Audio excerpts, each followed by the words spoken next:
Hey, we're back. What? Listen, I wanted to ask you guys some questions. One question is, do you ever feel like you just need to escape your reality in order to just get a few moments to be able to feel more expansive and then you can come back to your intense life? This is this is the show for you. If that's you, because what if you didn't even have to escape your life? What if in actuality you could take spaciousness, but that it wasn't an escape where you're running away so you can come back to the mayhem or back to the intensity or back to the whatever it is. That that that spaciousness didn't have to be something where you're running away. And the other piece of today, because this show is entitled Blessed Without the Beach, is because Jeannie, Selda, and I, let's see, Gina Selda, put up your hand if you're Jeannie Selda. Who's talking to? Me. So if you're Jeannie Selda and I, we're in Costa Rica. And, we had this beach that when the tide was out was probably like a quarter mile wide. And it was like tens of miles in each direction, just incredible. And we're there in the last day and the sun is coming up. And I mean, it's just ridiculously spectacular. And we're thinking to ourselves, not, oh my God, I'm going to miss this. I don't want to leave. We should just stay here. No, no, no, no, no. Because we know that's not really why we were there. We're there to bring heaven with us wherever we go.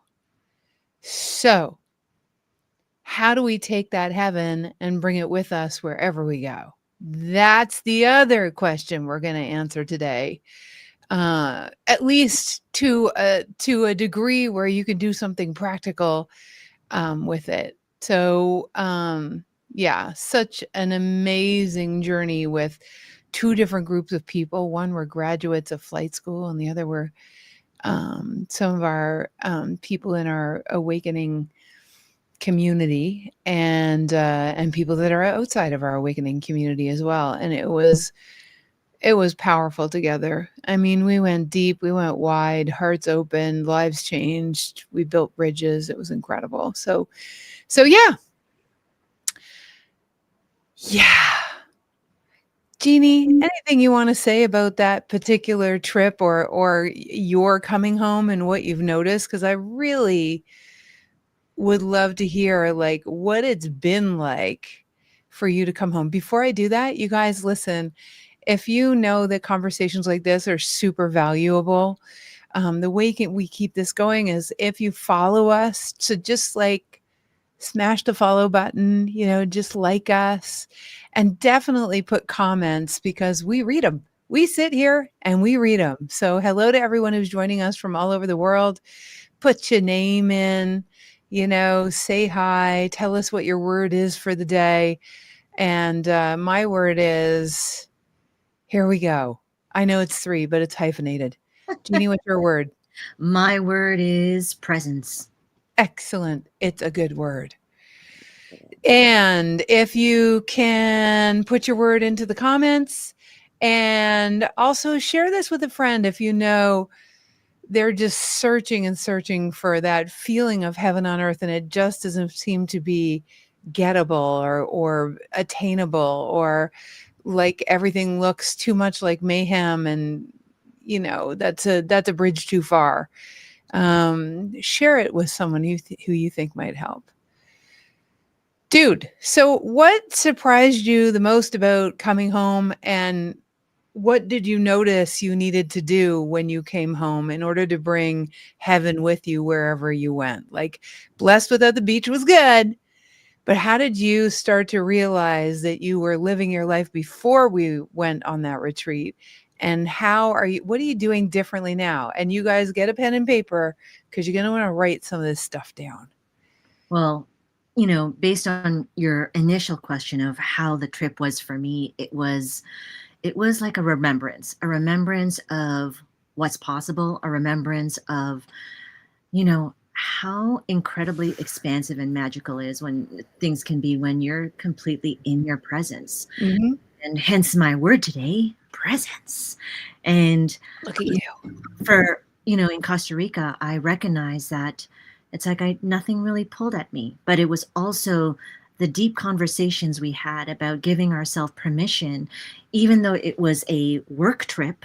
The thing was, is that what does it look like for us to be able to have our me time? What were our non-negotiables? And, to be in a space of spaciousness, it's like, those walks on the beach and But being able.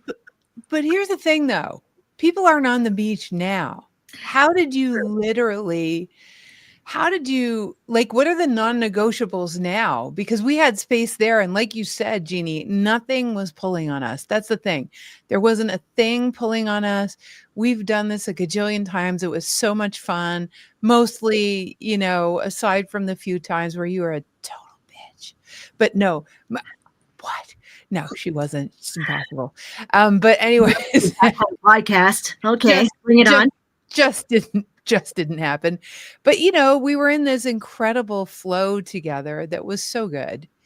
And but at home there's like kids, there's this, there's that, listeners, think of all the things that pull at you when you're at home. Like, you got to fix this, you got to empty the dishwasher, you got to make the food, and like we didn't have any of that, and now we're back from retreat, and like we just asked the deep question, how do you be blessed without the beach? Like, what do you literally have to do?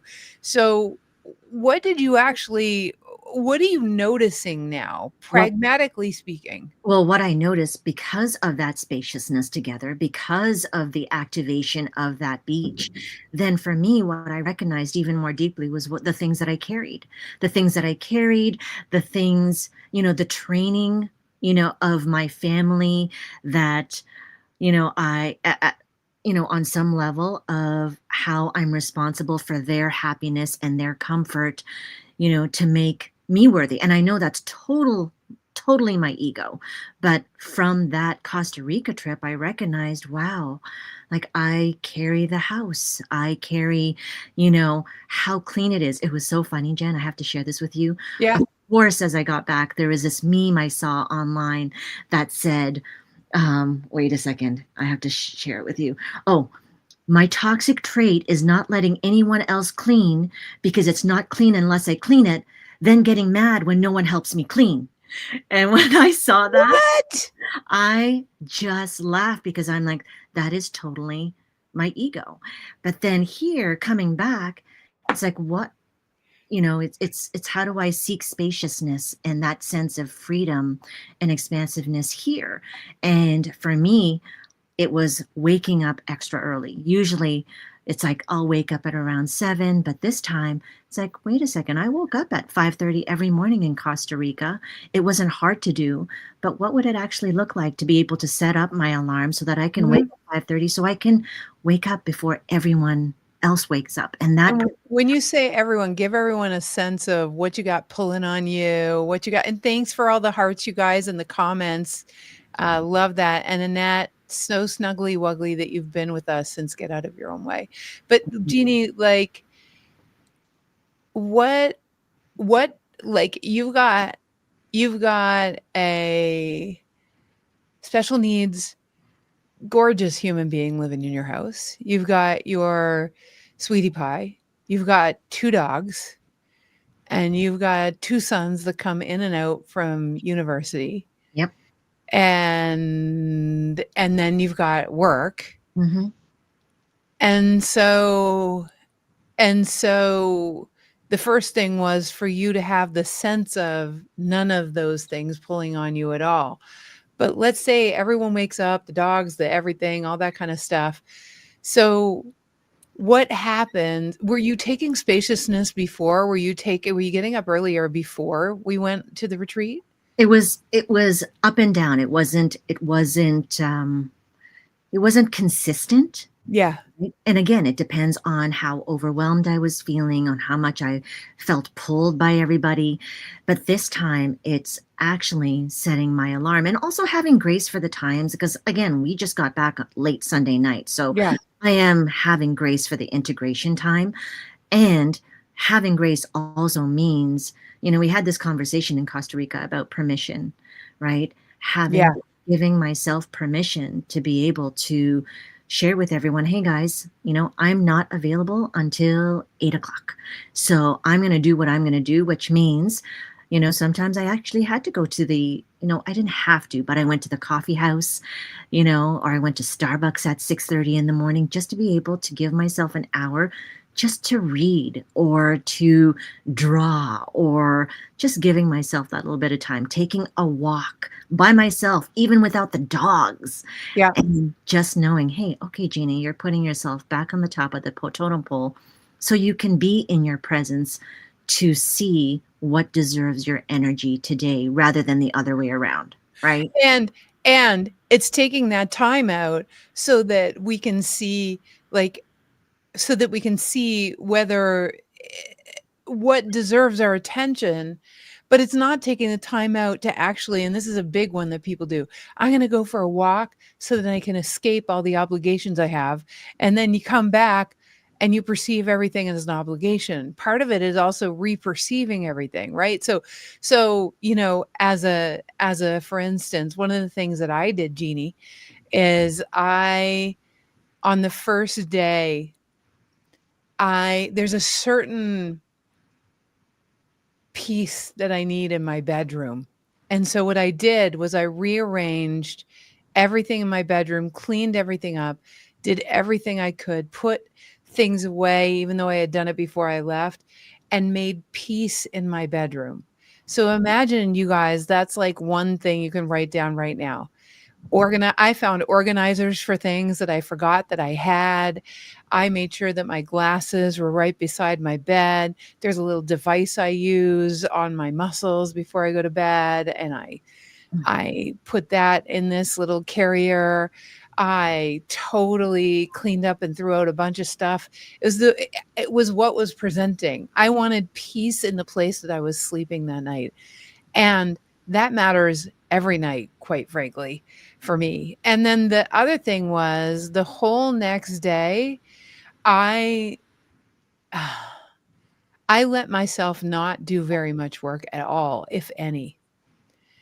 And so you know how sometimes if you have kids, do you ever do this with your kids, Jeannie, where you just had a complete ridiculous day off and you just said, you're not going to school today, we're going to the zoo or something, or we're going to the beach? Mm-hmm. So it's interesting how we give ourselves permission to do that with our kids, but we don't give ourselves permission to do that with ourselves, right?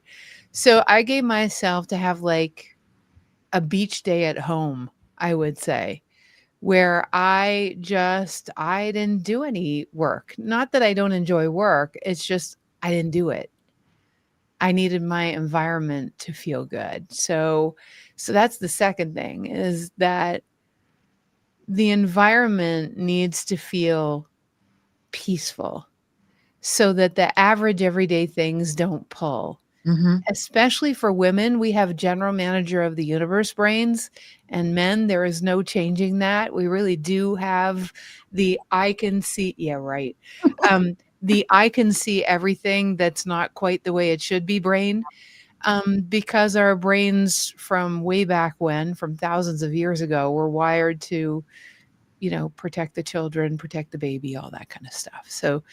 So the environment really, really matters. So Yeah, that was another one for me. And because I don't want to go away trying to escape my reality. You know what I mean?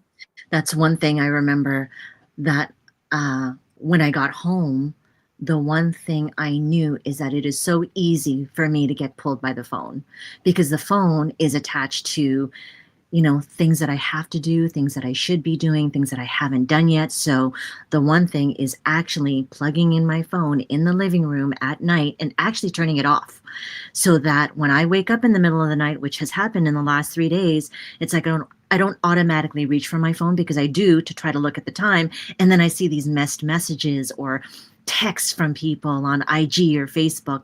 So that for me is an honoring to of myself, right? And the one thing that makes me remember too, what we did in Costa Rica, I remember you and I were taking this walk, and in the morning before we got together with the group, and I recognized, actually, you helped me recognize how I had an attachment to that walk. Like, I needed to take that walk so you and I can talk about our day, and then I have to get my steps in and whatnot, versus, Jeannie, why aren't you just walking for the sake of enjoying this beautiful beach? And I'm like, wow, that is so unfamiliar.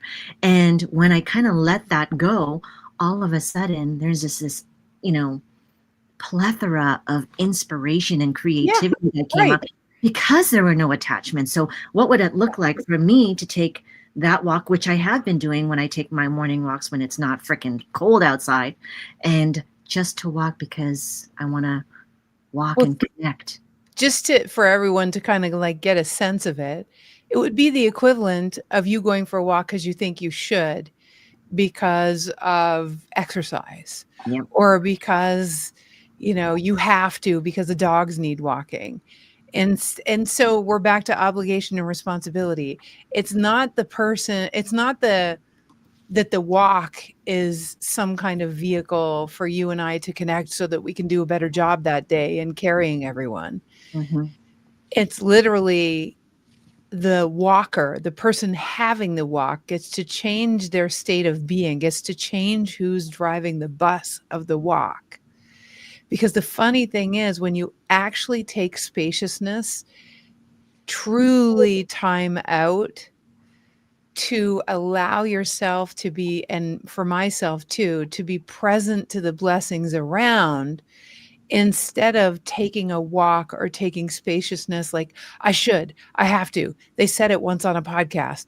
I gotta, it's the only way I'm gonna be creative. And then what you do is you carry yourself or your life, and that's why you go and do the thing that makes you feel blessed. Meanwhile, it's not gonna make you feel blessed because you're doing it out of obligation or responsibility to Right. yourself or your life or your dogs or your something else, and you're right back to where you started. It's literally doing stuff that's completely unplugged, not to escape.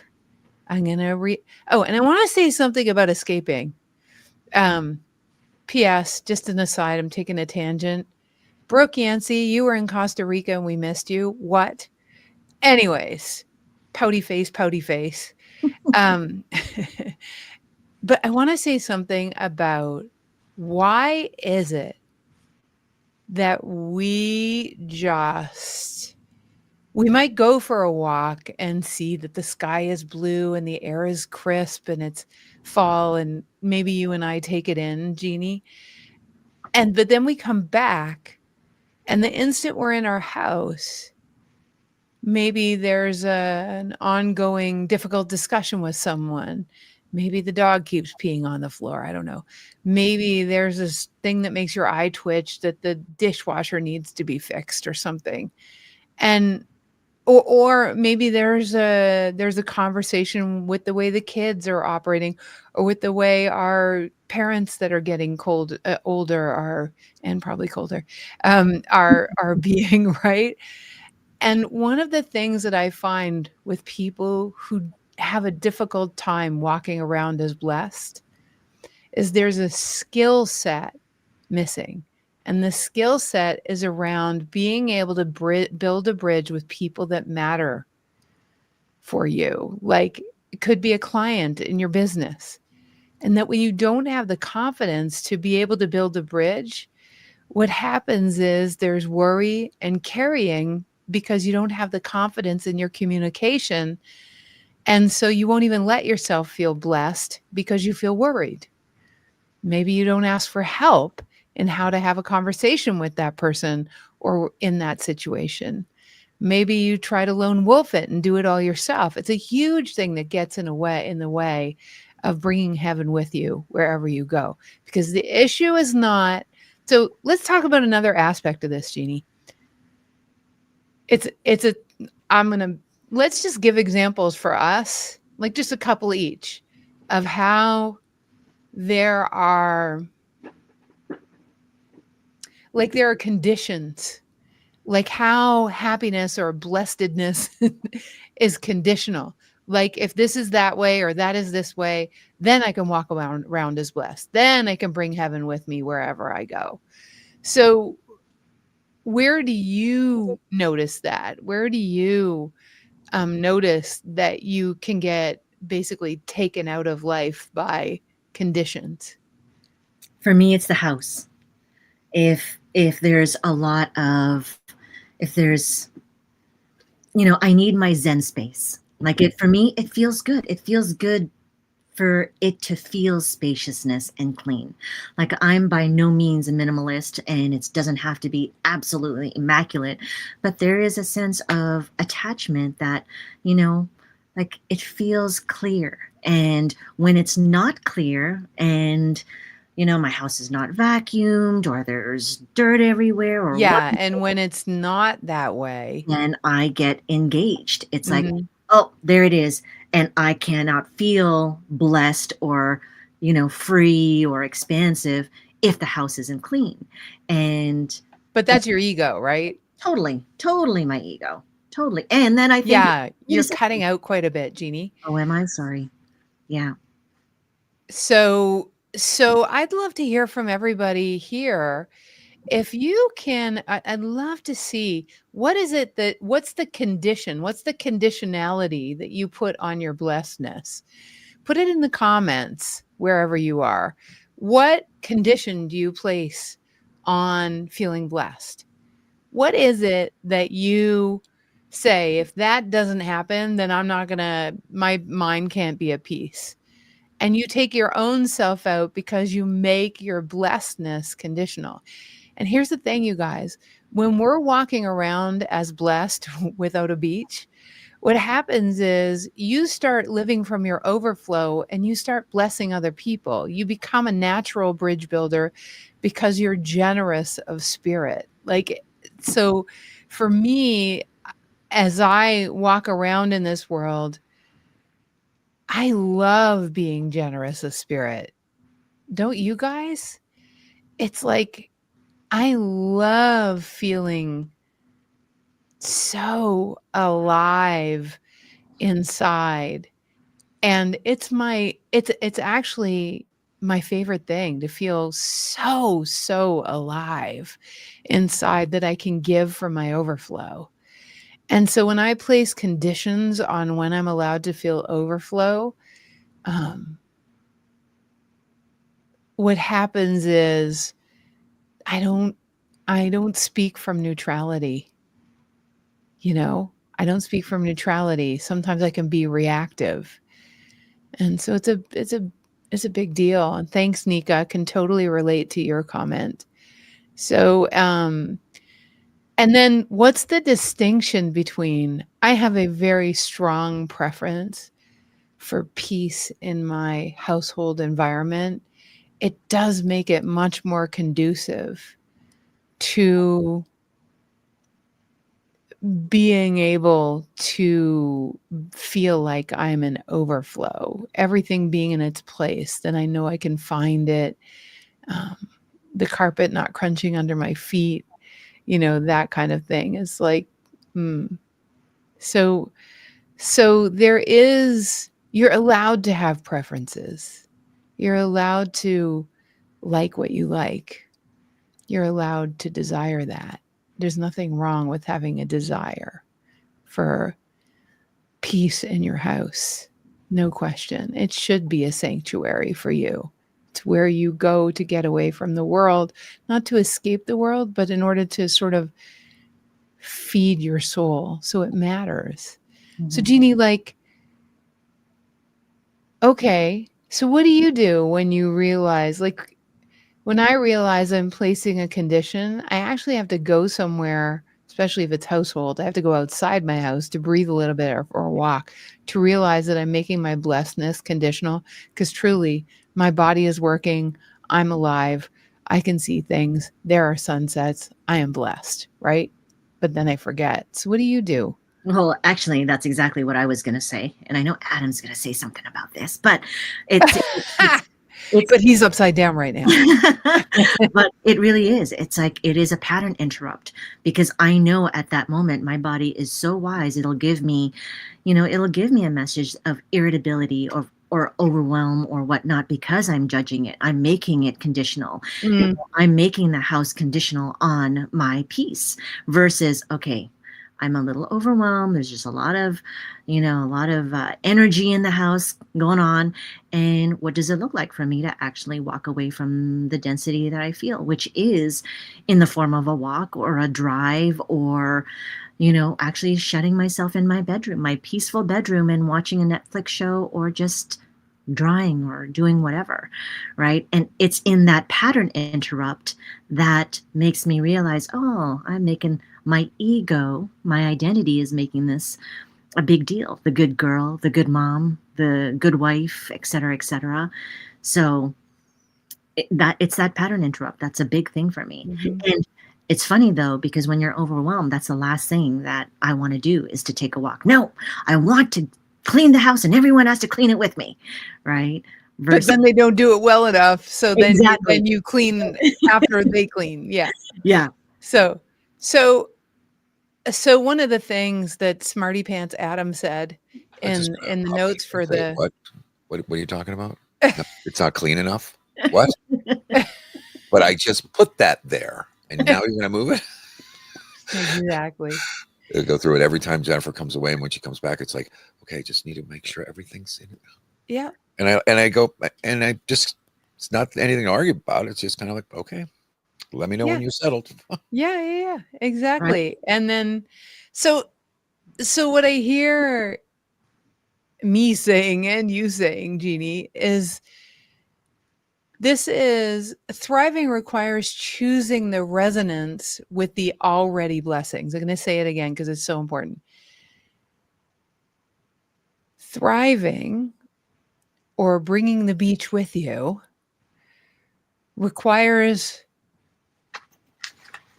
so much vigilance for the amount of blessedness around us, as though there are these micro moments, not so that we can fix our vibration, but so that we can maintain a certain resonance to how blessed we actually are.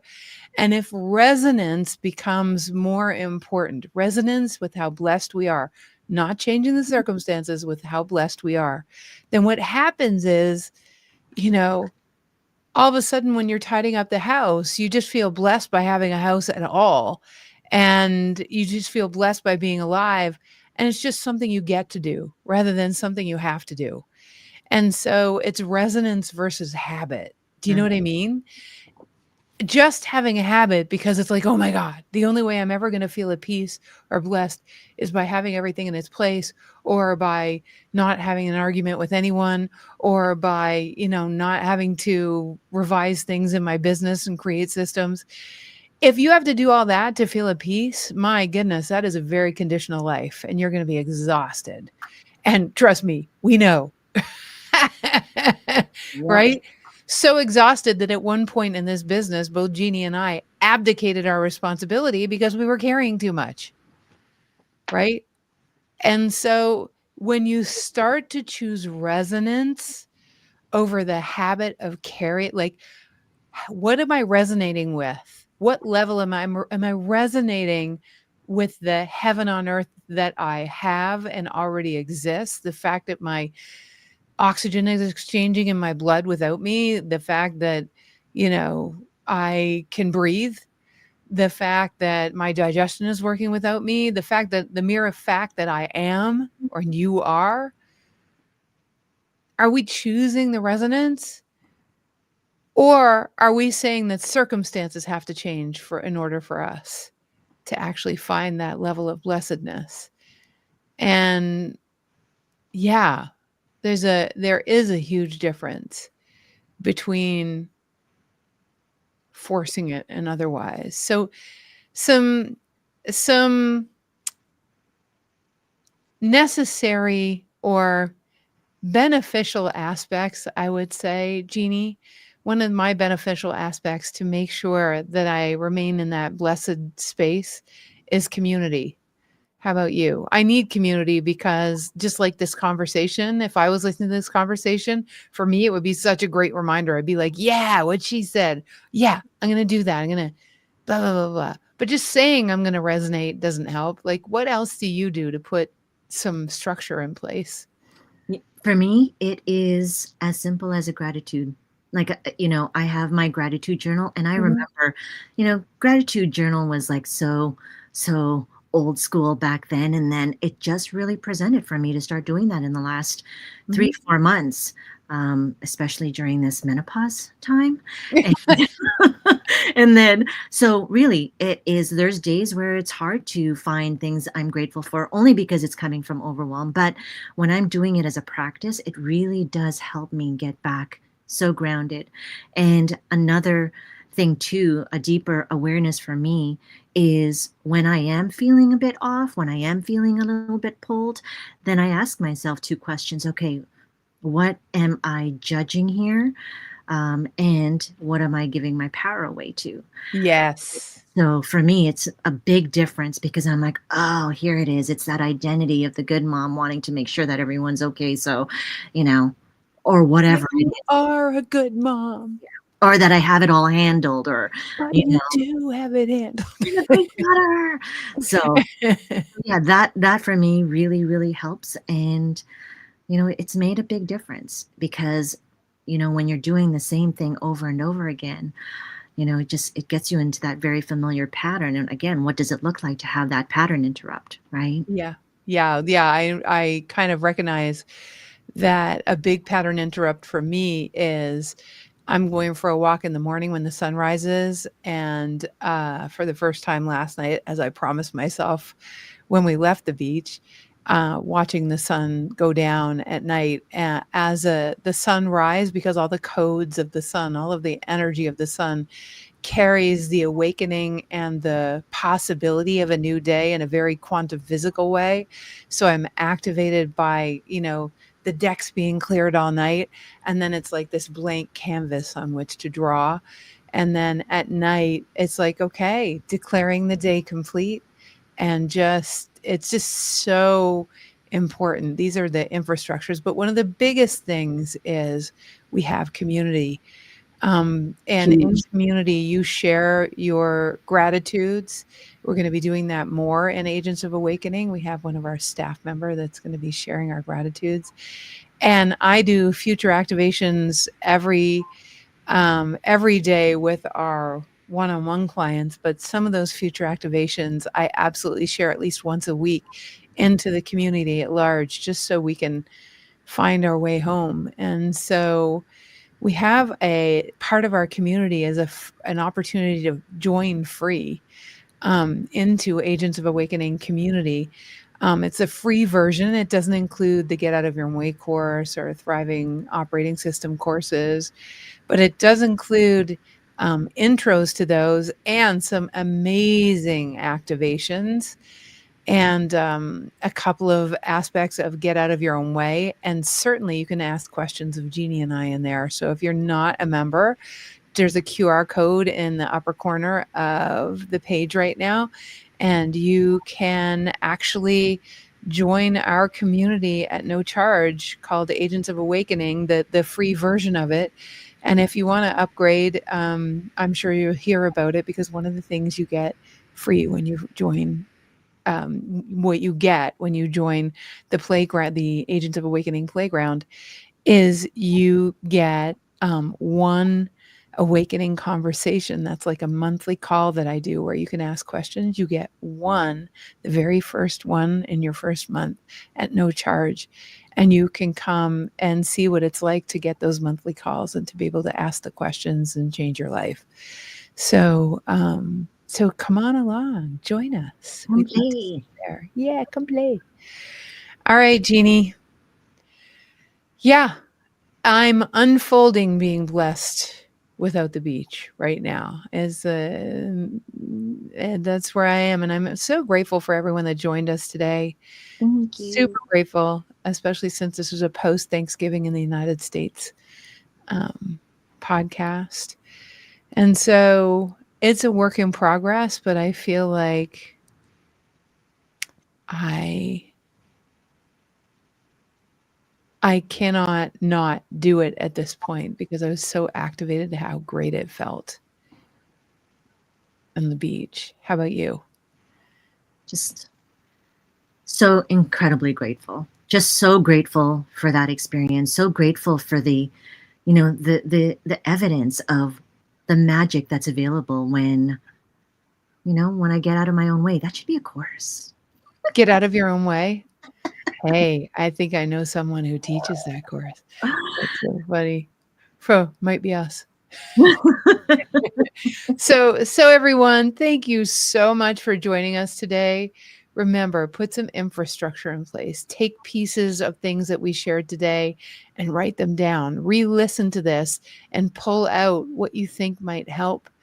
And know that the wide awakening is all about permanent cellular shifts, beingness shifts.